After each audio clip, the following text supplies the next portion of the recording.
আমি বলছি না ভালোবাসতে হবে। আমি চাই কেউ একজন আমার জন্য অপেক্ষা করুক, শুধু ঘরের ভেতর থেকে দরজা খুলে দেওয়ার জন্য। বাইরে থেকে দরজা খুলতে খুলতে আমি এখন ক্লান্ত। আমি বলছি না আমাকে ভালোবাসতে হবে।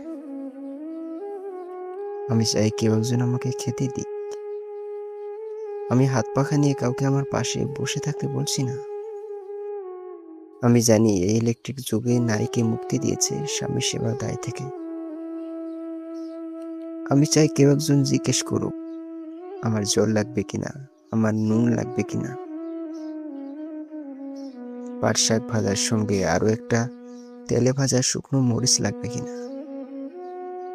এটো বাসন গেঞ্জি রুমাল আমি নিজেই ধুতে পারি। আমি বলছি না ভালোবাসতেই হবে। আমি চাই কেউ একজন ভেতর থেকে আমার ঘরের দরজা খুলে দিক। কেউ আমাকে কিছু খেতে বলুক, কাম বাসনার সঙ্গে না হোক, কেউ অন্তত আমাকে জিজ্ঞেস করো তোমার চোখ এত লাল কেন।